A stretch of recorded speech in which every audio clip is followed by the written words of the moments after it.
Zidane Danny, Electro Ninja here, and welcome back to Electro Ninja's Lab. In today's video, we are talking about the amazing Jujutsu Kaisen. This is a bit of a chapter review as well as a bit of a show it some love. Now, I think I've actually talked about Jujutsu Kaisen already, but not too much. Basically, I started off by watching the series. Found out about it from, I believe, the Vocal Pineapple was where I first heard about it. Um, so I watched the anime, and pretty early on, I was like, oh my gosh, this is an amazing show. I need to read the manga. So I picked up the manga, but I didn't actually get to read it until now. Mostly just because of other chaos. So, yeah. So now I'm actually going to be reading it. Well, I have read it. And, yeah. Oh, this is interesting to say the least. Like, it does have some aspects from that are similar to things like My Hero Academia and other shows like it. However, that's kind of to be expected because of the fact that it is a thing and all these things. So first off, I should mention that this first volume goes all the way up until about the fourth episode of the anime, which is dealing with the cursed womb or whatever it's called. Basically, it goes up until the where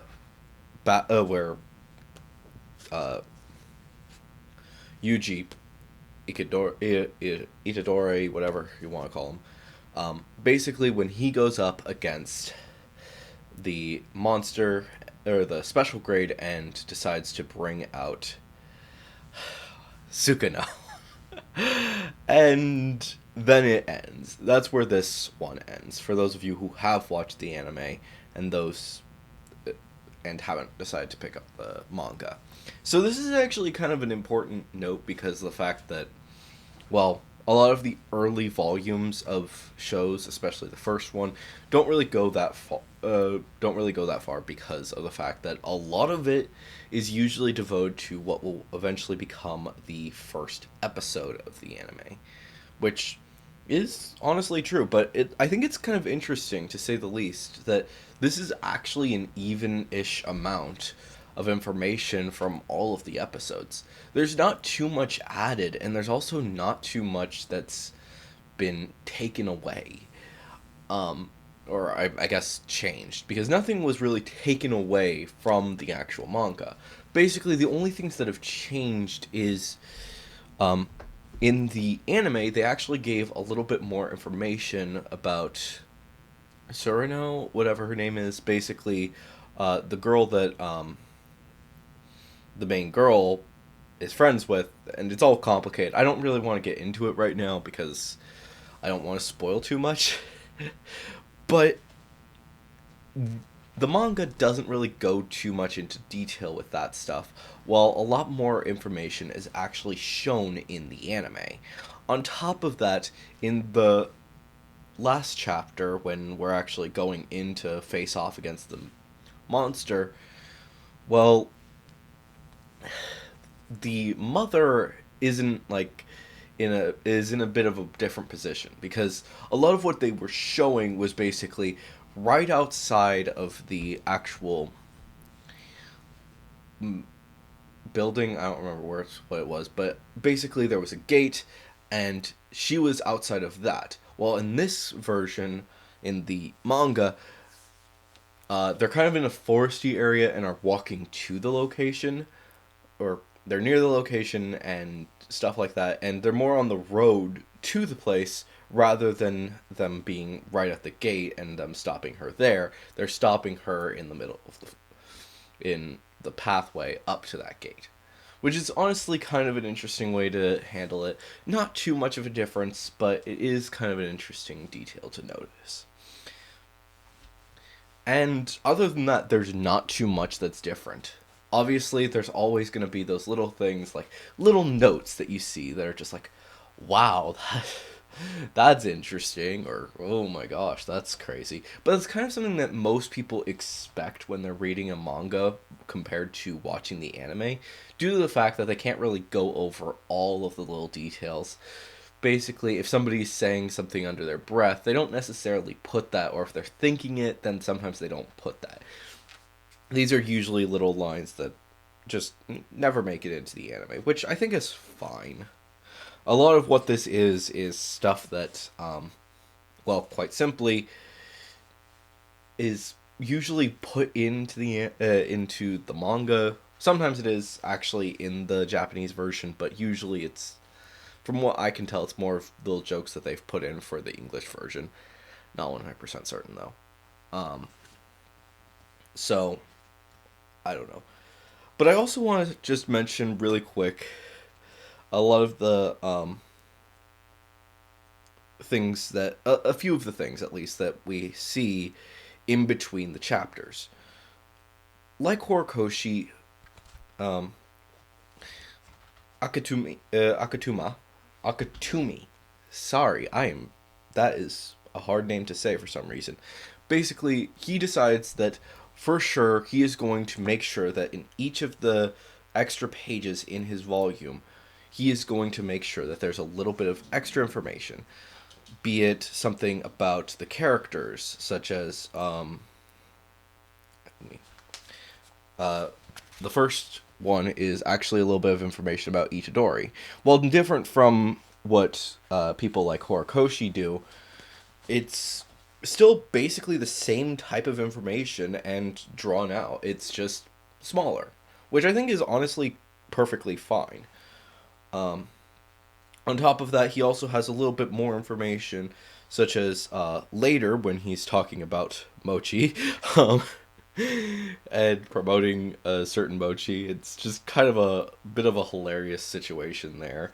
I'm not exactly certain on the exact placement of it in the volume, but it is in there, and he basically talks about food, which is, I think, is an honestly really funny situation there. I'm kind of curious to see if he's actually going to be doing that with every single volume, which I can't say for sure is going to happen because of the fact that as of right now, they haven't actually had like a specific food that was mentioned in the actual anime, which around now is where I would be expecting them to go up to in the next volume.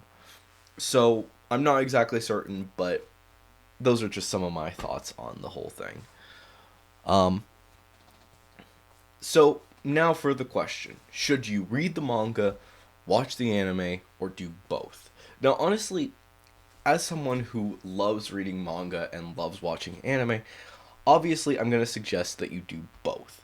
But if you are trying to decide whether you should do one or the other, I do actually recommend watching the anime. I think that it's an important thing to realize is that the anime is slightly more fun than the manga. That's honestly something that's not too surprising. This is a bit more of a serious-ish manga. Not too serious that you would just be like, oh my gosh, this is so boring, but more on the level of there are actually some crazy things happening. Yes, they do still have the comedic moments, but a lot of them kind of fall flat when being in the manga, while being when they translate into anime, they become a lot more hilarious, such as when the kids are dancing. About when they're freaking out. It's just kind of just a hilarious thing. It's actually really funny because in the manga, in order to actually help with making it even funnier, the next page, I believe, let me actually find it to be safe. Yeah.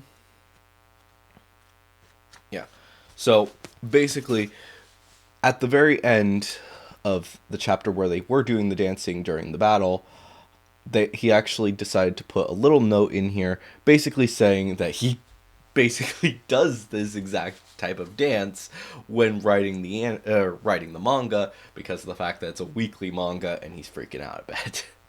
And it's honestly just a bit, that adds a little bit of the hilariousness into it, but when it's in the manga, the jokes kind of seem to fall flat. So if you are choosing to choose whether or not you're going to watch the anime or you're going to read the manga, I honestly would suggest that you watch the anime, as it's just a little bit more fun.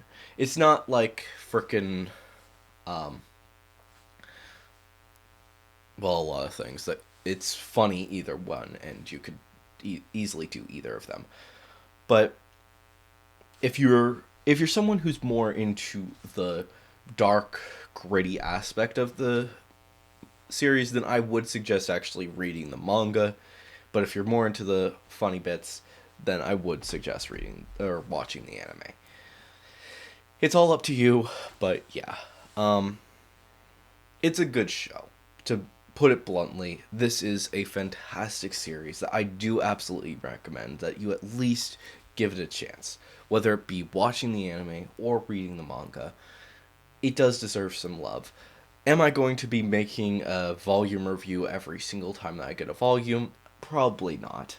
I think this was a one off, and doing a show it some love for it was honestly a pretty good idea. But maybe I'll do some more stuff with it, with the actual anime to the manga, or manga to the anime, I mean. But honestly, for right now, I'm just gonna say it. I don't think that I'm gonna go any further with chapter reviews of Jujutsu Kaisen. Anyways, guys, if you enjoyed this video, please make sure to leave a like, leave your thoughts and theories down in the comments below. Of course, if you are going to leave a theory, make sure to say theory review. And of course, if you are new, please subscribe and ring that notification bell. And even if you're not necessarily new, but you haven't subscribed yet, then also please subscribe, because apparently only like 13% of you guys are actually subscribed. So please subscribe. And if you want to support the channel even more, then definitely head down to the description and check out all of our links down there, including our social medias and ways that you can support us financially, including our Patreon, which a big thank you to our current patron, Sheeny, and of course our merch store, which will only have the merch for a short amount of time. But anyways, guys, I have been Electro Ninja, and I will see you guys next time. But on!